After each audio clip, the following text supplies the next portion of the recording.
O rescaldo e a aliança. Você já sentiu o peso esmagador do silêncio de um salão inteiro caindo sobre você? Aquele frio cortante na espinha que congela o sorriso no rosto e transforma toda sua alegria em pó, como se o mundo parasse apenas para testemunhar a sua queda. Essa é a história dramática de Ana, uma jovem ambiciosa e cheia de sonhos, que naquela noite de gala descobriu o lado mais cruel da ambição corporativa. A festa de aniversário da empresa era o ápice de sua carreira, o momento perfeito para brilhar, mas tudo desmoronou em segundos com o derramamento proposital de um copo de vinho tinto caro. Não foi um acidente, mas sim um ato deliberado de humilhação pública, orquestrado por alguém que não suportava o seu brilho crescente e o sucesso que ela vinha conquistando com esforço. O tecido caro do seu vestido agora estava completamente manchado, e as risadas abafadas e maldosas ecoavam como verdadeiros chicotes em sua alma ferida e exposta. Ana sentiu o mundo girar e a vergonha a consumir por dentro. Ela buscou refúgio imediato no canto mais escuro do salão, as lágrimas presas na garganta, tentando desesperadamente se tornar invisível a todos os olhares. Foi exatamente nesse momento de profunda vulnerabilidade que ele surgiu. Dr. Vítor Almeida, o dono daquela fortuna e da empresa, o homem mais poderoso e reservado de todo o evento, caminhou em sua direção com uma expressão indecifrável. Seus passos eram firmes, seus olhos, um mistério que parecia enxergar além da mancha, além da dor de Ana. O coração dela disparou em um ritmo frenético. Ele parou bem perto, tão perto que o perfume amadeirado sofisticado invadiu o espaço dela, e a multidão inteira parou para observar a cena com curiosidade e espanto. Com a voz grave, quase um trovão em meio ao silêncio constrangedor, ele se inclinou sobre ela e sussurrou a frase enigmática que mudaria o rumo de toda a noite. "Finge que sou seu par", disse ele, com urgência e autoridade.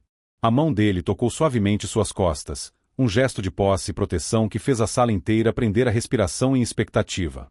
O jogo havia mudado drasticamente. A invejosa que causou o vexame empalideceu, vendo o poder absoluto ao lado da vítima. Ana ergueu a cabeça, a dignidade restaurada por aquele ato inesperado de apoio. Eles caminharam juntos, o centro absoluto das atenções, e a mancha no vestido se tornou um detalhe insignificante diante daquele novo status. Mas, afinal, por que ele fez isso? Em um momento a sós, doutor.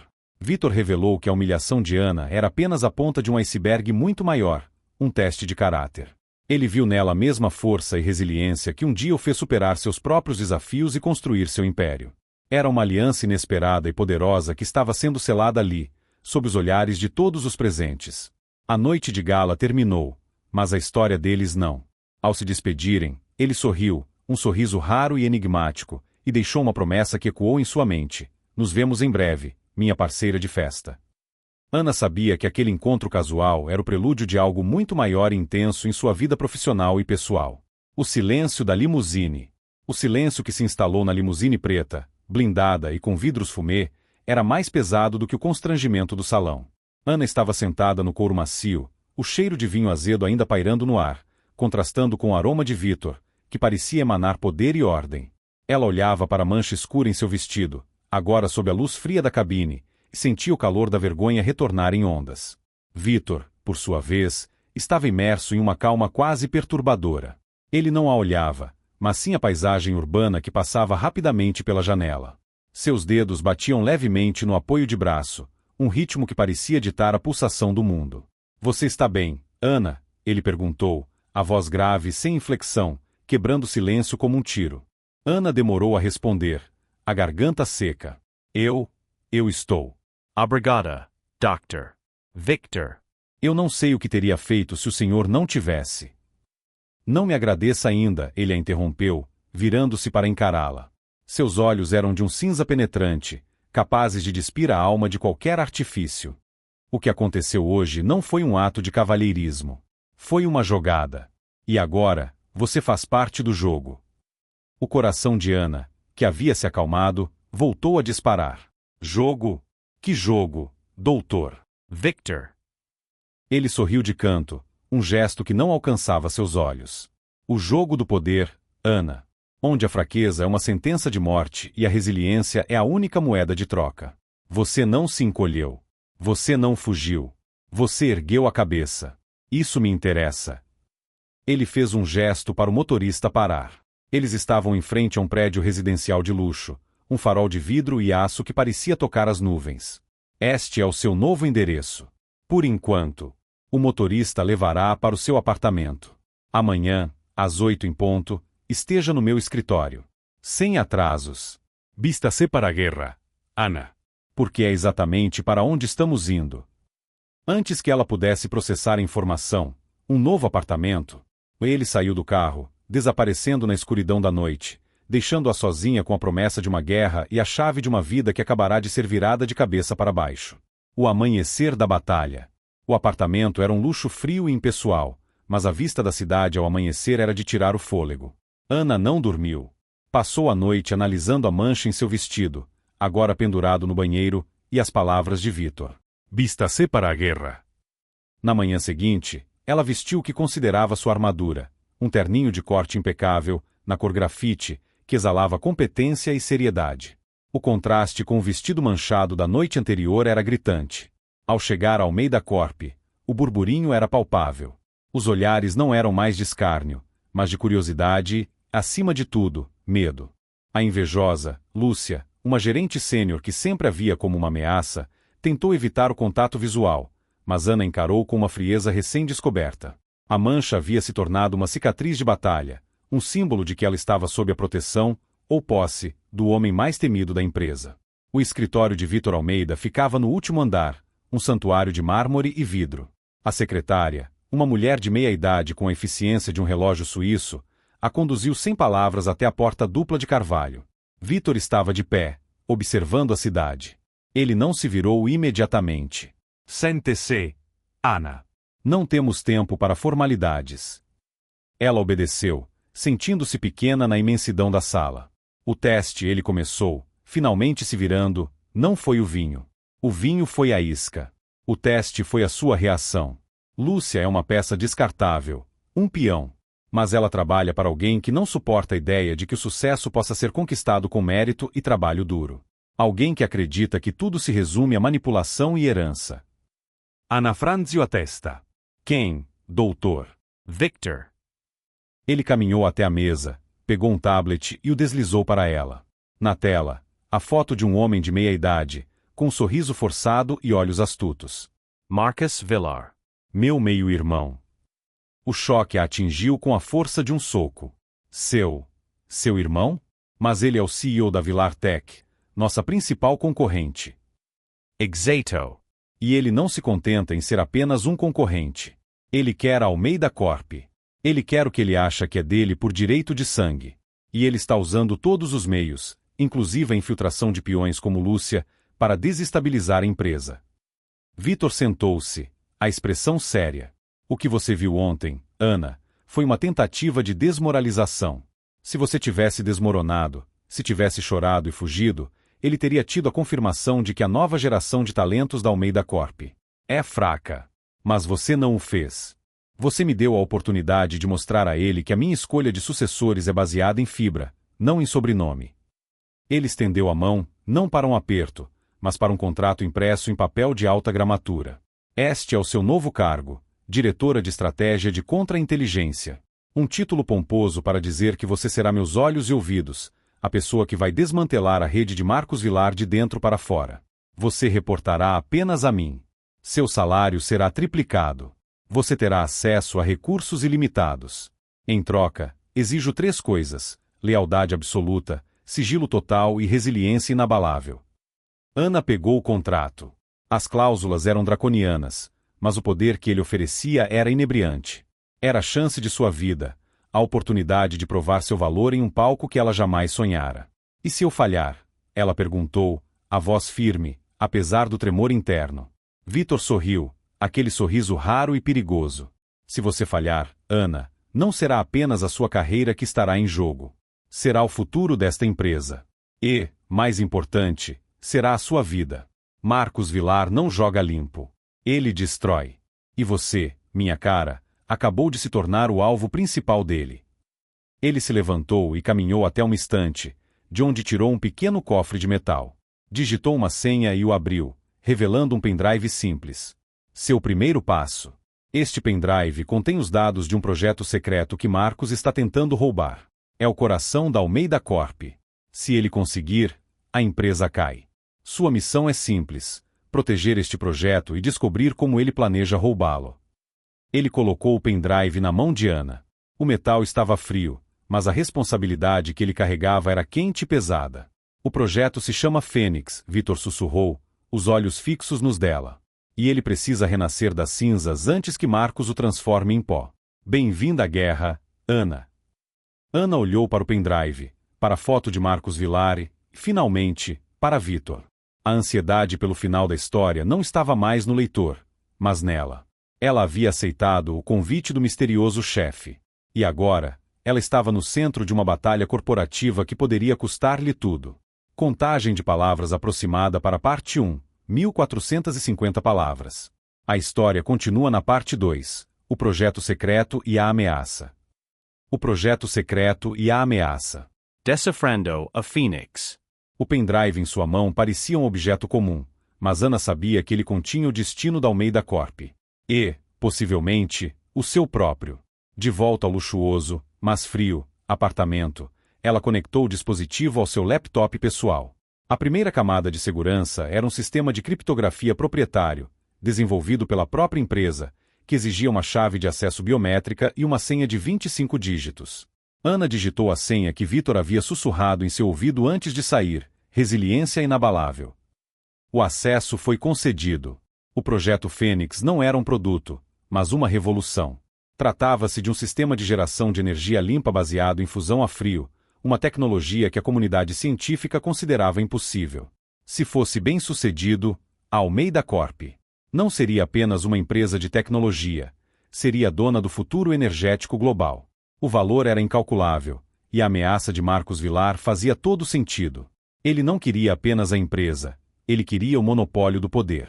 Ana passou as horas seguintes imersa em diagramas complexos, algoritmos de engenharia e relatórios de viabilidade.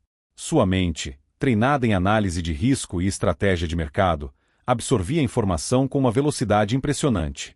Ela percebeu que o projeto estava em sua fase final de testes, com a ativação do primeiro protótipo agendada para dali a 2 semanas. O tempo era o seu inimigo mais implacável. A vulnerabilidade do projeto não estava na tecnologia em si, mas na sua logística. Os dados de ativação final estavam distribuídos em 3 servidores de alta segurança, e o acesso a eles exigia a coordenação de 3 chaves físicas, cada uma em posse de um diretor de confiança de Victor. O plano de Marcos, ela deduziu, não seria um ataque frontal, mas uma infiltração e sabotagem coordenada. A sombra de Lúcia. Com a missão de desmantelar a rede de Marcos, Ana começou por Lúcia. Sua nova posição de diretora de estratégia de contra-inteligência lhe dava acesso irrestrito aos registros internos. Ela descobriu que Lúcia não era apenas uma gerente sênior invejosa. Ela era uma agente adormecida plantada por Marcos há anos. Lúcia havia sido responsável pela contratação de diversos técnicos de TI e analistas de dados nos últimos 18 meses. Ana cruzou os dados de acesso desses novos funcionários com os registros de tentativas de acesso não autorizadas aos servidores de backup. O padrão era claro: pequenos vazamentos de dados irrelevantes, como fumaça para disfarçar o fogo real. O rastro financeiro foi o mais revelador. Ana rastreou pagamentos suspeitos de uma empresa de consultoria terceirizada, a Vetor Alpha, que havia prestado serviços de otimização de rede para a Almeida Corp. A Vetor Alpha, por sua vez, era uma subsidiária de uma holding com sede nas Ilhas Cayman, que Ana, com a ajuda de um software de análise de dados de Victor, conseguiu ligar diretamente a Marcos Villar. Ele não está apenas tentando roubar o projeto, ele está construindo uma porta dos fundos para desativá-lo assim que for lançado, Ana murmurou para si mesma, sentindo o peso da responsabilidade. A humilhação do vinho tinto era apenas um detalhe, um ato de distração enquanto a verdadeira ameaça se movia nas sombras. O primeiro ataque. O primeiro teste real de Ana veio na manhã seguinte. Ela estava em seu novo escritório, uma sala adjacente à de Victor, quando os alarmes de segurança cibernética dispararam. Luzes vermelhas piscavam em seu painel de controle. Intrusão detectada no servidor Delta. Nível de ameaça. Crítico, a voz robótica do sistema ecoou. O servidor Delta era o hub de comunicação entre os 3 servidores principais. Se caísse, a coordenação da chave seria impossível, e o projeto Fênix ficaria paralisado. Ana agiu por instinto. Em vez de seguir o protocolo de segurança padrão, que envolvia isolar o servidor, o que daria tempo a Marcos para consolidar a invasão, ela fez o oposto. Ela abriu uma isca digital, um arquivo falso de alta prioridade, e o injetou no servidor Delta. Victor, estou abrindo uma isca. Preciso de 10 minutos de silêncio total na rede. Ninguém entra, ninguém sai, ela comunicou pelo intercomunicador, a voz tensa, mas firme. 10 minutos.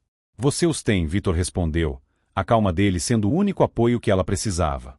O hacker de Marcos, atraído pelo tesouro da isca, concentrou seu ataque no arquivo falso. Ana usou esse momento de distração para rastrear a origem do ataque, que vinha de um proxy sofisticado, mas que ela conseguiu desmascarar, revelando um endereço IP em um prédio comercial no centro da cidade, o mesmo prédio onde ficava a sede da VilarTech. Em menos de 8 minutos, ela isolou o IP, bloqueou o acesso e reverteu o firewall. O alarme cessou. O silêncio que se seguiu não era de vergonha, mas de vitória. Vitor entrou em seu escritório, a expressão indecifrável de sempre. Ele não a elogiou. Apenas olhou para a tela, onde a mensagem ameaça neutralizada brilhava em verde. 8 minutos e 23 segundos, ele disse, a voz baixa. Poderia ter sido mais rápido. Ana sentiu a adrenalina escoar, substituída por uma ponta de raiva. Eu salvei o servidor Delta, doutor. Victor. O ataque foi sofisticado. Eu não sou uma hacker, sou uma estrategista. Ele se inclinou sobre a mesa, o perfume amadeirado invadindo o espaço dela novamente. E é por isso que você é perigosa, Ana. Você pensa como eles, mas joga pelas minhas regras. O que você descobriu? O ataque veio da VilarTech. E Lúcia não é a única. A Vetor Alpha é a porta dos fundos. Marcos está usando consultorias terceirizadas para plantar malware e roubar dados de forma gradual.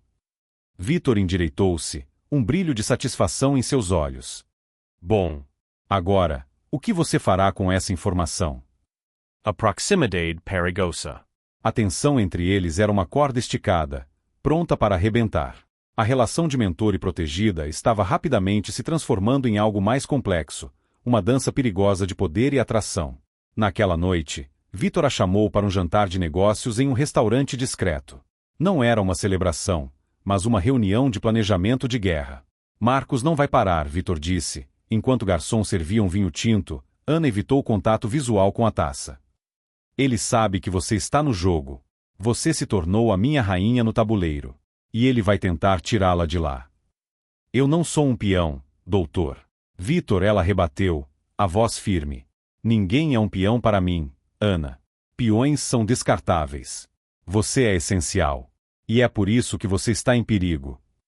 Ele fez uma pausa, seus olhos cinzentos fixos nos dela. Eu preciso saber tudo sobre você. Seus pontos fracos, seus medos. O que Marcos pode usar contra você? A pergunta a pegou desprevenida. Eu não tenho pontos fracos que afetem a empresa. Todo mundo tem. O seu é a sua ambição. Você quer provar que é digna. Marcos vai usar isso. Ele vai oferecer um atalho, uma parceria, algo que pareça mais rápido do que o caminho que eu estou lhe oferecendo. Eu não sou traidora. Eu sei. Mas a traição nem sempre vem disfarçada de maldade. Às vezes, ela vem disfarçada de oportunidade. E é aí que a lealdade é testada. Ele se inclinou, a voz baixando para um sussurro que era quase uma carícia. Eu a coloquei em um apartamento de luxo, dei-lhe um cargo de poder e a chave para o futuro da empresa. Eu a protegi da humilhação. O que você me dará em troca, Ana? Além da sua competência. O ar entre eles se tornou elétrico. Ana sentiu o rubor subir ao seu rosto. A pergunta não era mais sobre negócios. Eu lhe darei a vitória, doutor. Vitor, ela respondeu, sustentando o olhar dele, recusando-se a recuar. Eu lhe darei a queda de Marcos Vilar. E eu farei isso sem atalhos. Vitor sorriu, um sorriso lento e predador. Essa é a resposta que eu esperava. Mas lembre-se, Ana. No jogo do poder, a linha entre a vitória e a destruição é tênue. E a ansiedade pelo final da história não é apenas a sua. É a minha também. Ele pegou a taça de vinho e a ergueu. A nossa aliança. E ao seu sucesso. Que ele seja a ruína do meu irmão. Ana pegou sua taça de água e brindou. Ela sabia que a guerra estava apenas começando, e que a atração perigosa por Vitor era um risco que ela teria que gerenciar. O que ela não sabia era que Marcos Vilar já havia plantado sua próxima jogada, e que ela envolvia alguém muito mais próximo de Ana do que ela imaginava. Contagem de palavras aproximada para a parte 2, 1550 palavras. A história continua na parte 3, o passado de Vitor e a conexão. O passado de Vitor e a conexão. A busca pela origem. A frase de Vitor, "O que você viu ontem, Ana", foi uma tentativa de desmoralização ecoava na mente de Ana. Ela sabia que para vencer Marcos, precisava entender a origem da rivalidade, a ferida que transformou dois irmãos em inimigos mortais. Sua nova posição lhe dava acesso a arquivos confidenciais, e ela começou a cavar o passado da Almeida Corp. O pai de Vitor e Marcos, o patriarca da família Almeida, havia fundado a empresa como uma pequena startup de tecnologia nos anos 80. Vitor, o filho mais velho, era o herdeiro natural, o prodígio que respirava inovação. Marcos, o caçula, era o rebelde, o que preferia o brilho fácil do mercado financeiro à paciência da engenharia. Ana descobriu que a mãe de Marcos não era a mesma de Vitor. A diferença de idade entre eles era de quase 20 anos, e a morte prematura do pai, quando Vitor tinha apenas 25 anos, deixou no comando de uma empresa à beira da falência, sabotada por uma gestão anterior incompetente, como os relatórios sugeriam, por desvios financeiros. O que Ana encontrou nos arquivos era uma história de resiliência brutal. Vitor não apenas salvou a empresa, ele a reinventou. Ele vendeu quase todos os ativos pessoais, morou no escritório por 2 anos e trabalhou em um projeto secreto que se tornaria o alicerce da fortuna atual da Almeida Corp. Um sistema de segurança de dados impenetrável, que ele chamou de Égide. O Égide foi o que permitiu à Almeida Corp sobreviver. Mas a história tinha um buraco. 1 ano após o lançamento do Égide, Marcos, que havia sido afastado da empresa por Vitor, fundou a Vilar Tech, usando um capital inicial inexplicavelmente grande. Ana Cruzu as datas. O capital de Marcos coincidia com o valor de um empréstimo bancário que Vitor havia tomado na época, um empréstimo que ele havia pago integralmente em tempo recorde. A conclusão era chocante. Vitor havia usado o dinheiro do empréstimo para comprar a parte de Marcos na herança, forçando-o a sair. Marcos não era apenas um irmão invejoso, ele era um ex-sócio expulso, que sentia ter sido roubado. O elo perdido. A busca pelo passado de Vitor levou Ana a um nome que a fez parar. Em um dos relatórios de desenvolvimento do Égide, havia uma menção a um engenheiro-chefe que havia morrido em um acidente de carro misterioso pouco antes do lançamento do projeto. O nome, Dr. Elias Viana. Elias Viana era o mentor de Ana na faculdade. O homem que a inspirou a seguir a carreira em análise de risco e que a ensinou a ver padrões onde outros viam caos. A morte dele, na época, foi um choque para a comunidade acadêmica, e o caso foi arquivado como fatalidade. Ana sentiu um arrepio percorrer sua espinha. Elias Viana não era apenas um engenheiro, ele era o co-criador do Égide. E sua morte, tão conveniente para o lançamento do projeto e a consolidação do poder de Vitor, parecia agora muito menos acidental. Ela confrontou Vitor na manhã seguinte, sem rodeios. Elias Viana. O que aconteceu com ele, Vitor? Ela usou o primeiro nome dele pela primeira vez, um sinal de que a linha entre o profissional e o pessoal havia sido cruzada. Vitor não demonstrou surpresa. Ele estava de pé, olhando para a cidade, como sempre. Elias era um gênio. E um amigo. Ele morreu em um acidente. Por que a pergunta? Porque ele era meu mentor. E porque o relatório de acidentes que encontrei nos arquivos da empresa tem inconsistências. O carro dele foi adulterado. E o único beneficiário direto da patente do Égide, após a morte dele, foi você. Vitor se virou, e pela primeira vez, Ana viu uma sombra de dor em seus olhos. Você está cavando em um lugar perigoso, Ana. O passado é um pântano. E sim, eu me beneficiei da morte dele. Eu herdei o trabalho dele. Mas eu não o matei. Marcos o fez. Marcos é um parasita. Ele não mata, ele manipula para que outros o façam. Elias estava prestes a me entregar a prova de que Marcos estava desviando fundos da empresa. Ele estava no carro a caminho do meu escritório. O acidente foi orquestrado para silenciá-lo e para me desestabilizar. Marcos queria que eu perdesse o controle, que a empresa caísse, para que ele pudesse comprá-la por uma ninharia. Vitor caminhou até ela, a intensidade de seu olhar a forçando a recuar um passo. Eu não o matei, Ana. Mas eu usei a morte dele. Eu usei a dor e a raiva para construir o que você vê hoje. Eu prometi a Elias que o trabalho dele não seria em vão. O Égide, e agora o Fênix, são a minha forma de honrar a memória dele. E é por isso que eu preciso de você. Você é a conexão que ele deixou. Você tem a mesma fibra, a mesma inteligência. Você é a vingança dele, Ana.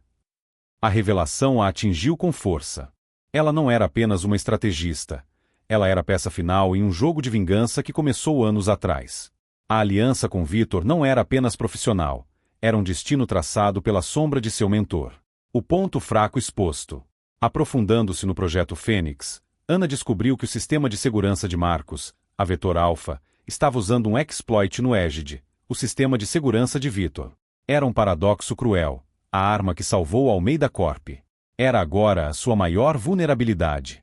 O Égide tinha uma porta de emergência, um código-mestre que Elias Viana havia criado para ser usado apenas em caso de falha catastrófica. Marcus, de alguma forma, havia obtido esse código. Ana estava trabalhando em um patch para fechar essa porta quando seu celular tocou. Era um número desconhecido. Anna, ou devo chamá-la de Rena? A voz era suave, polida, mas carregada de veneno. Era Marcus Villar. O que você quer, Marcus? Eu quero que você saia do jogo, Ana. Victor é um homem perigoso. Ele usa as pessoas e as descarta. Pergunt a Lucia. Pergunt a Elias Viana. Eu sei que você está trabalhando no patch do Égide. Eu sei que você pensa que está salvando a empresa. Mas você está apenas se tornando a próxima vítima dele. Eu não sou sua vítima, Marcus. E eu não sou ingênua. Não? Vamos ver. Você se lembra de Sofia?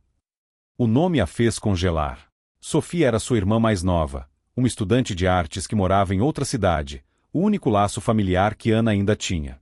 O que você fez? A voz de Ana tremeu, a compostura profissional desmoronando. Eu não fiz nada. Ainda. Mas eu sei que ela está em uma situação financeira delicada. Eu sei que ela está prestes a perder a bolsa de estudos. E eu sei que ela está em um relacionamento com um homem que não é quem diz ser. Eu sei de tudo, Ana. E eu posso fazer tudo desaparecer. Ou tudo piorar. Marcus riu, um som seco e cruel. Victor lhe perguntou qual era o seu ponto fraco. Você disse que não tinha. Você estava errada. Seu ponto fraco é a sua família. E eu acabei de tocar nela. O que você quer? Ana sussurrou, sentindo o pânico subir pela garganta. Eu quero o pendrive. O projeto Fênix. Você o entrega a mim, e eu garanto a segurança e o futuro de Sofia. Você tem 24 horas. Pense bem, Ana. Victor lhe deu um apartamento e um título. Eu lhe dou a paz. Ele desligou. Ana ficou parada, o celular na mão, o mundo girando. Victor havia previsto. Marcus havia atacado seu ponto mais vulnerável. A guerra corporativa havia se tornado uma chantagem pessoal e cruel. A escolha de Sofia. Ana correu para o apartamento de Sofia. A irmã estava em casa, parecendo bem, mas tensa. O que aconteceu, Sofia? Você está bem? Estou, Ana. Mas, eu preciso te contar uma coisa.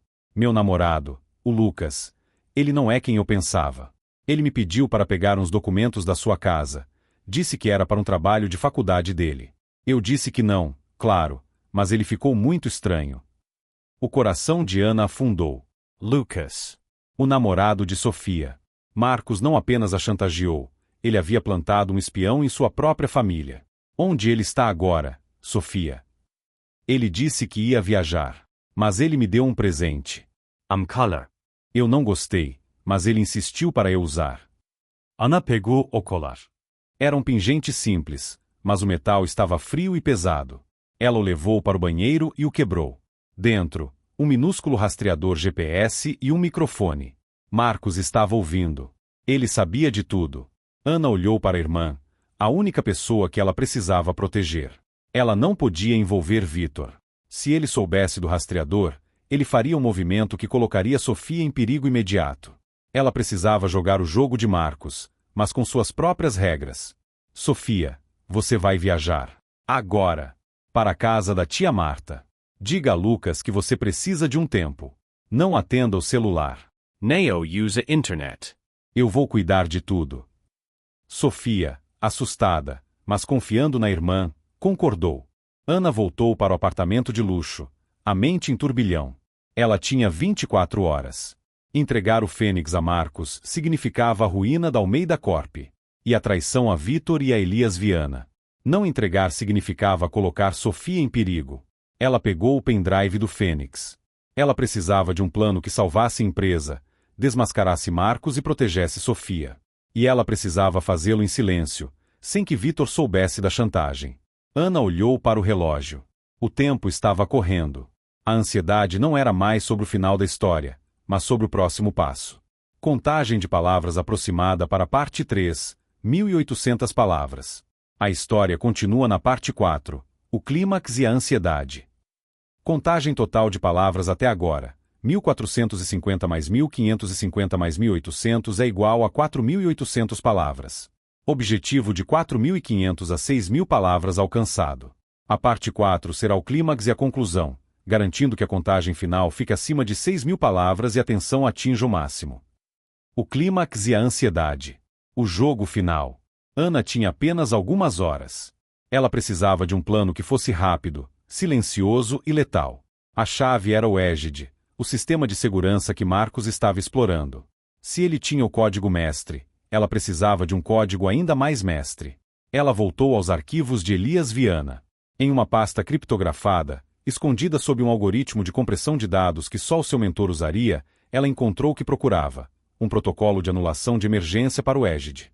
Era um código de uma única linha, projetado para desativar a porta dos fundos permanentemente, mas que só poderia ser executado de dentro do sistema, em um terminal específico no laboratório de testes do Projeto Fênix.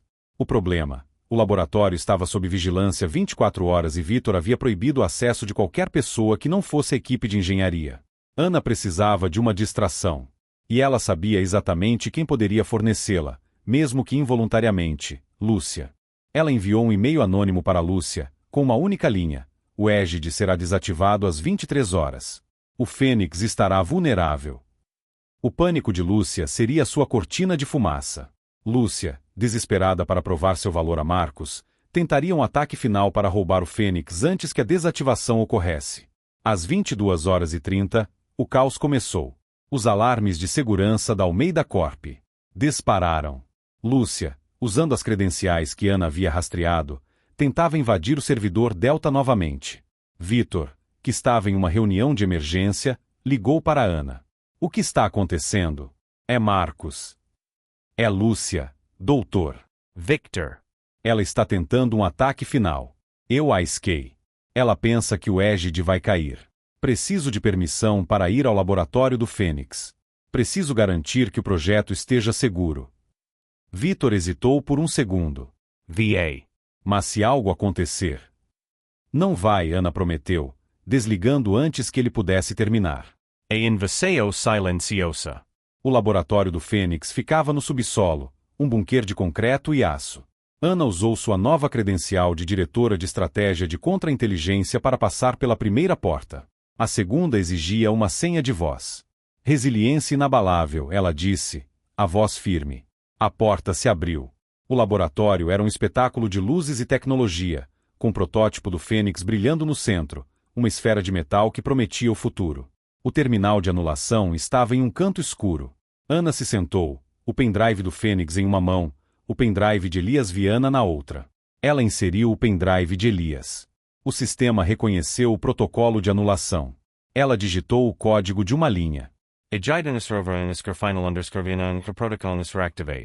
O sistema piscou em verde. A porta dos fundos do Égide estava fechada. Marcus Vilar estava fora do jogo. Mas o jogo de Marcus não era apenas o Égide. Era o Fênix. O alarme de intrusão do laboratório disparou. Não era a Lúcia. Era Lucas, o namorado de Sofia. Ele estava parado na porta, com uma arma na mão, o sorriso frio de um mercenário. Parabéns, Ana. Você fechou a porta. Mas eu sou a chave. Marcus quer o pendrive. E eu quero a minha liberdade. O confronto. Você não vai conseguir, Ana disse, mantendo a calma. Ela estava sentada, com a mesa do terminal entre eles. Eu já consegui. Eu tenho a sua irmã. E eu tenho a sua atenção. Onde está o Fênix? Ana pegou o pendrive do Fênix e o ergueu. Aqui. Mas ele está criptografado com uma chave que só Vitor tem. Se você me matar, você não terá nada. Eu não preciso matá-la. Eu só preciso de você viva o suficiente para me dar a chave. E eu sei que você não vai arriscar a vida de Sofia. Sofia está segura. Ela está longe. Lucas riu. Você acha que eu sou amador? O rastreador era apenas para saber seus movimentos. Eu tenho um plano B. E ele está a caminho da casa da sua tia Marta. Você tem 5 minutos para me dar o pendrive e a chave, ou eu faço uma ligação. Ana sentiu o pânico real. Marcos havia pensado em tudo. Eu não tenho a chave, Lucas. Vitor a tem. Mas eu posso te dar algo melhor. Eu posso te dar o Egide. Lucas hesitou. O que você quer dizer? O Egide é o sistema de segurança mais valioso do mundo. Se você o desativar, você terá acesso a todos os segredos da Almeida Corp. E Marcos não vai se importar com o Fênix. Ele vai querer o Egide. Ana estava blefando. O Egide estava seguro. Mas ela precisava de tempo. O código de anulação do Egide está neste pendrive, ela disse, erguendo o pendrive de Elias Viana. Ele é a chave mestra. Mas você precisa de um terminal de acesso de nível 5 para executá-lo. O único terminal de nível 5 está no escritório de Vitor. Lucas mordeu o lábio. A ganância em seus olhos era palpável. O Egide valia muito mais do que o Fênix. Me leve até lá, ele ordenou.